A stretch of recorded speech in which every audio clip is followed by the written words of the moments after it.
ஏறுமயில் ஏறி விளையாடு முகமொன்றே,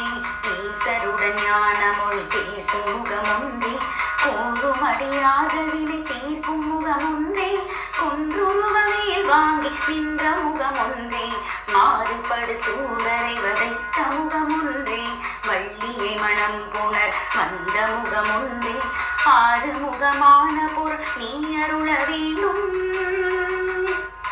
ஆறு முகமான பொருள் நீ அருள வேண்டும், ஆதி அருணாச்சலம் அமர்ந்த பெருமாளே, ஆதி அருணாச்சல அமர்ந்த பெருமாளே, ஆதி அருணாச்சல அமர்ந்த பெருமாளே, ஆதி அருணாச்சலம் அமர்ந்த பெருமாளே, ஆதி அருணாச்சலம் அமர்ந்த பெருமாளே.